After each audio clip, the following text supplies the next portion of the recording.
digan escritora feminista, hasta qué punto te representa y cómo definirías el feminismo hoy en día, que hasta hemos conversado mucho del feminismo cuando fue el Día de la Mujer, por ejemplo, el 8 de marzo. Claro.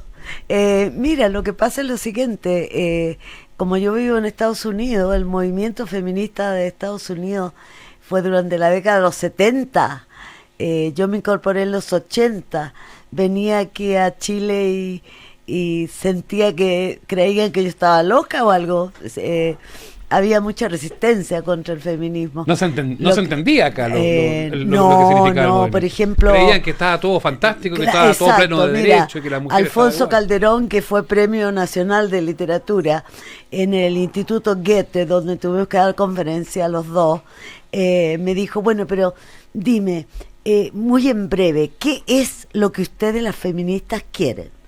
Y yo le dije, en breve, te digo, nos gustaría tener el mismo acceso a la cultura y un sueldo igualitario.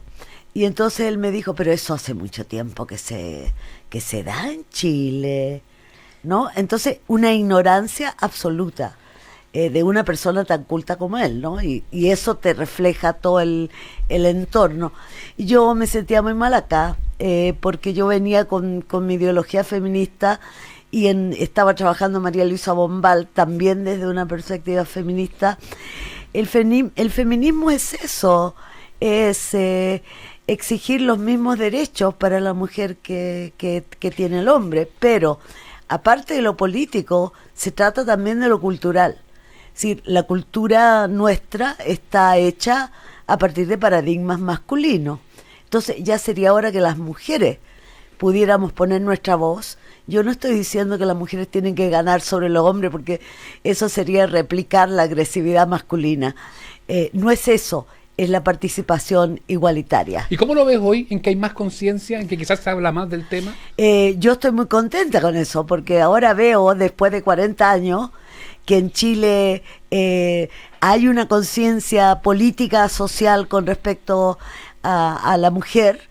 Y acabo de estar en Concepción y me llamó la atención, los estudiantes, hombres y mujeres, me rodearon después de la conferencia y me hicieron preguntas y siguieron muy interesados, ¿no? Entonces, yo creo que eso es muy importante. Por lo mismo, estoy negociando mi primera novela, que es una novela feminista de los años 80 y que aquí no tenía gran eco, negociarlo porque veo que el ambiente cultural está para más allá de las máscaras de nuevo. Pero qué ironía de la vida, con todo lo que tú dices, venías de Estados Unidos, con el feminismo, que era ya algo tan normal, y mira lo que está viviendo Estados Unidos ahora, con un presidente que ninguneó a las mujeres, y que hizo que miles y miles de mujeres salieran a la calle a protestar. ¿Qué opinas tú de este señor, Donald Trump, que además estos últimos días ha asustado a todo el mundo con sus acciones bélicas, ¿no? Claro. No, este señor es un psicópata decididamente. Todos sabemos eso. Nosotros en Estados Unidos estamos tratando de alguna manera protegernos. Por ejemplo, en la Universidad de California se ha declarado santuario, lo que significa que la policía no puede entrar a nuestro campus, porque tenemos que protegernos, ¿no? ¿Pero protegerse de qué? Protegerse de que entre la policía y saque a nuestros estudiantes que son inmigrantes mexicanos de Centroamérica o árabes, islamitas, y se los lleven presos. O sea, está muy complicado el asunto en este momento, pero yo, fíjate, es decir, veo ya que Estados Unidos es un país muy constitucionalista y que él no va a ser impune, pero es obvio que el tipo podría ser un dictador muy fácilmente. Ahora, hasta tiene los labios de Mussolini. ¿No se han fijado? No me había fijado. Ahora, Lucía, ¿cómo llega a ser finalmente Donald Trump presidente de los Estados Unidos, con mucho voto femenino además? Y además que ahora, después de todas estas acciones de fuerza, esta demostración de fuerza bélica, ha subido en las encuestas muchísimo. Claro. Mira, lo que pasa es lo siguiente. Este hombre tenía un programa que era muy famoso allá en Estados Unidos. Sí. Yo nunca lo vi. Pero entonces era una figura televisiva, como quien dice Don Francisco. Yo creo que si don Francisco se tiraba candidato a presidente, salía aquí en Chile, ¿no? Varias veces dicen que se lo propusieron más de alguna vez. Claro, entonces tiene ese poder de la imagen, sí, que es muy importante. Es millonario, por lo tanto mucha gente dice, lo admira porque tiene plata. Perdonen, pero sospecho que en el caso de Piñera también, y también no nos va a robar, como tiene plata no va a robar. Pero lo más terrible de todo esto me parece es que en Estados Unidos, como país de avanzada, etcétera, etcétera, hay una mayoría, que fue la mayoría silenciosa de un extremismo horrendo a nivel de lo conservador, anti-inmigrantes, claro, racistas, etcétera, etcétera. Y yo te digo, cuando salió este hombre, cuando salió este hombre yo me puse a llorar, pero no me puse a llorar por él, me puse a llorar por esa mayoría que había estado silenciosa, invisible, y que este hombre le da voz a esa gente, y esa gente agarra papas, como se dice en Chile. Termina siendo esa gente más peligrosa que el propio Trump. Por supuesto. Estamos conversando con Lucía Aguirre, escritora chilena que vive hace muchos años en Estados Unidos, escritora feminista, escritora crítica, traductora de la obra de María Luisa Bombal, autora de novelas, de ensayos, en fin. Y a propósito del feminismo, volviendo sobre el tema, tú has hecho comentarios ya sobre lo que pasa en Chile y en muchos otros países sobre el tema de del femicidio, como se llama, ¿no? Claro.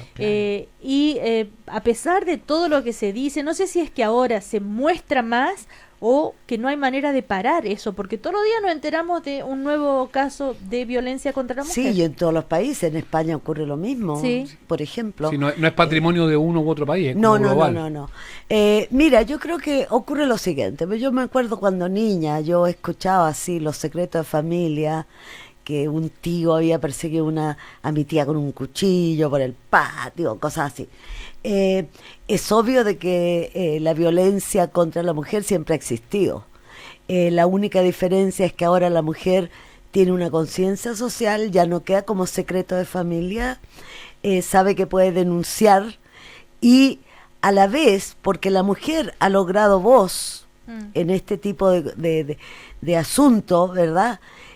Para el hombre representa una amenaza para su masculinidad, y yo creo que en este momento esas reacciones violentas de los hombres hacia las mujeres son eso, se sienten muy amenazados, porque obvio que ellos están con un código de lo masculino y siempre quieren seguirlo, y son parte de su ser para algunos, ¿no?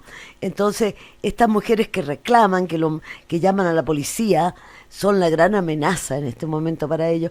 Por eso se hace tan visible, pero que ha existido siempre. Lucía Aguirre está en Chile para presentar estas crónicas, como decíamos, con Voz de Sombra, que es crónica de un duelo, que es todo lo que ella vivió cuando hace casi 3 años muere su marido, Richard Cunningham, también escritor, y tú dices que no hay lenguaje para el dolor, que el tema del duelo no se habla así como abiertamente, y tú acá decidiste poner ya todo lo que te pasa, todos los sentimientos a la luz con esta crónica. ¿Qué te llevó a hacer esto? ¿Fue una terapia o fue un aporte al lenguaje literario? No, primero fue muy espontáneo, en el sentido de que yo sentía que nadie me quería escuchar. No querían hablar del dolor. Me acompañaron mucho durante el funeral y todo, pero después era la llamada telefónica donde yo decía: me siento pésimo, ay, pero no te preocupes, vamos a la tienda. O sea, cambiar el tema, y la verdad es que nosotros los dolientes lo que necesitamos es expresar nuestro dolor. Entonces yo, angustiada como estaba, que a veces tenía que caminar apoyándome en la pared porque no podía ni caminar de dolor, empecé a escribir lo que sentía, porque además yo me sentía, como soy escritora, me imagino imágenes como un insecto atrapado en una bóveda de mármol, es decir, venían muchas imágenes para mí. Entonces yo escribía escribía lo que sentía. Y claro, en ese proceso también empecé a escribir la vida de Richard, porque tuvo una vida muy interesante, claro. Muy sufriente también, pobrecito. Y fíjate, de repente dije, bueno, este es un libro. Y cuando lo ordené mis páginas, que había escrito a mano, porque a mí me gusta escribir a mano, cuando ordené las páginas, me di cuenta que era un texto casi perfecto. O sea, no, era muy poco lo que yo tenía que arreglar. ¿No pensabas inicialmente en que esto se publicara? No, para nada, no, era un desahogo, nada más que eso. ¿Y tuviste que, al ordenarlo, tuviste que modificarlo mucho? Nada, por eso. Cosas, o lo dejaste tal cual? No, eso es lo que a mí me llamó la atención. Casi nada, suponte una coma. Claro. De vez en cuando. O sea, mira, yo encuentro que esas páginas están escritas en carne viva. Yo ahí, o sea, como escritora imagino historias y cuento historias interesantes. Acá no, acá me estoy contando a mí misma y estoy contando a Richard. Entonces, fíjate, es pero tan apegado a lo biográfico, que es un testimonio en realidad, más que ahora, Richard, una novela. Muy cercano a Chile, por ti, ¿no es cierto? Adoraba incluso Chile. Escribió una novela, Santiago Blues, amigo del poeta Jorge Telier, nada más y nada menos. Ultra con pinches. Sí, total. Y claro. Como tú dices, cuentas un poco la vida de él, también muy interesante porque fue combatiente en la guerra de Vietnam, por ejemplo, y lo que él te contaba y relataba es bastante terrible. Su vida en ese orfanato, sí, no sé cómo llamarle, claro. Orfanato, sí, donde fue abusado, en fin. Sin embargo, un tipo muy alegre, muy lleno de vida. Sí. Bueno, y esto es un lenguaje para describir el dolor que puede sentir una persona ante la muerte de su compañero durante 40 años casi, ¿no? Sí. Y tú dices que se esquiva el lenguaje del dolor. Hay un vacío cultural, me parece que hay un vacío cultural, porque como yo soy intelectual, aparte de mis vivencias, del duelo, etcétera, yo reflexionaba mucho. Por ejemplo, me pregunto qué son las lágrimas, y descubro que las lágrimas son súper interesantes, o sea, ese tipo de cosas, ¿no? ¿Por qué son interesantes las lágrimas? Porque eso es lo interesante, porque hay lágrimas para protegerse del ají, de la cebolla, pero las lágrimas del dolor tienen hormonas, y entre las hormonas, una que es analgésica, la que te produce como una aspirina, te alivia el dolor. O sea, ese tipo de cosas yo no tenía idea, ¿no? Pero sí, yo empecé a investigar el duelo, empecé a investigar muchísimas cosas por eso, ¿te fijas? Pero las reflexiones mías eran... Llegué a la conclusión, en esta cultura donde la muerte se convierte en espectáculo, las películas, la sangre que corre y es entretención, en esta cultura el dolor por la muerte de un ser amado se silencia, se invisibiliza. Por lo tanto, nosotras, los dolientes, no tenemos un lenguaje para expresar lo que sentimos. Y en ese sentido yo me sentía afortunada, porque pensaba en por ejemplo, la esposa de un obrero que pierde a su marido, queda con 4 hijos, no tiene plata, tampoco tiene lenguaje, porque nuestra cultura no da lenguaje para eso. Mira, yo revisé, por ejemplo, ya cuando me puse, digamos, la escritora más que la doliente, me puse a revisar poemas en una antología de literatura española enorme, y muy, pero muy poco con respecto a la muerte, muy poco. Mientras tanto, toda nuestra cultura prolifera en discursos sobre el amor, discursos, ¿verdad?, sobre la moda, sobre la política. Le sacamos el bulto a la muerte. Claro que se va de la muerte y se va del dolor. Eso no está bien. Se produce ese vacío cultural donde tú como doliente no puedes expresarte y no tienes recursos. O se habla literariamente, si hay ¿no es cierto?, poemas sobre la muerte, pero como algo más, como una figura poética. Exacto, más, claro, concreta, ¿no? claro. Bueno. Pero es injusto, puesto que la muerte está explotada económicamente para lo trivial, para lo banal, disparo tras disparos para entretenerte con una película americana, córtala. Ahora, Lucía, además del dolor, este libro tiene muy presente el amor, y no solamente el amor de ustedes, sino que el amor por Chile, el amor por la amistad, el amor por la conversación, por la tertulia.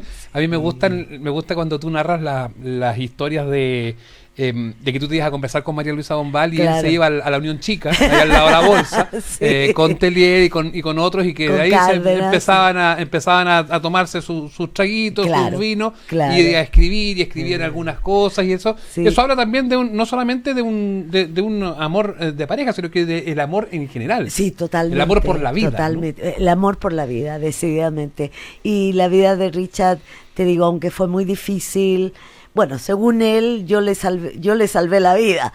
Y es verdad, porque ahí empezó con una etapa conoció la familia chilena que le fascinaba porque era tan grande. Pero pese a todo, fíjate, él no tenía nada más que amor para el mundo. Y eso es absolutamente admirable. O sea, en ese sentido, él es excepcional. Y queda acá muy de manifiesto que esto de ser la escritora feminista y la literatura de mujeres, acá es una mujer, y queda muy claro la posición de la mujer y del hombre, cómo viven el amor y el dolor. Entonces es propio de una mujer, sin embargo no es menos que la de un hombre, ¿eh? Entonces eso está bien interesante. Sí, lo que pasa es que cuando tú eres feminista la gente cree, hay un estereotipo de que uno quiere arrasar con todo. No, el feminismo es otra cosa. El feminismo busca la armonía entre el hombre y la mujer, no más explotación, no más agresión de parte de uno en contra del otro, no más tretas del débil de parte de ella, porque las esposas son muy estratégicas para lograr lo que tienen que lograr en vez de decirlo en voz alta. ¿Cómo recibes este concepto terrible? A mí me carga, pero está muy extendido su uso cuando hablan hoy de las feministas como las feminazis. ¿Qué es lo que te parece ese feminazi? Acá en Chile. Qué horror. Como que son muy, muy rudas y que no dan el brazo a torcer y todo eso. Muy masculina. ¿No lo habías escuchado? No, el término no lo había escuchado, pero lo entiendo porque en Estados Unidos se ponía a la feminista como una señora así media masculina que le pegaba carterazos a un hombre, ¿no? Entonces, pero esos son estereotipos que salen del temor a que las mujeres logremos tener una voz igualitaria en una sociedad que es totalmente asimétrica, o sea, el hombre lo dice todo y nosotros seguimos lo que ellos dicen. Eso no está bien. Nosotras. Porque es un tema también que te preocupa. Lucía Guerra con Voz de Sombra es lo nuevo, entonces para eso está en Chile, esta escritora chilena que vive destacadísima, que vive en Estados Unidos, con Voz de Sombra, Crónica de un duelo, editorial Cuarto Propio. Muchísimas gracias, Lucía. No, gracias a ustedes. Gracias por venir. Muy entretenido que conversar con ustedes. Gracias, igualmente. Que estés bien. Chao, adiós.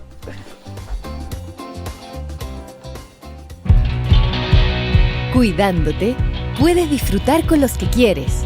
Ven a Salcobrand y por compras en marcas adheridas, lleva un toma presión Beure. Hay 2 modelos, BC30 a solo 14.990 pesos, BM28 a solo 19.990 pesos. Oferta válida desde el 1 al 30 de abril de 2017.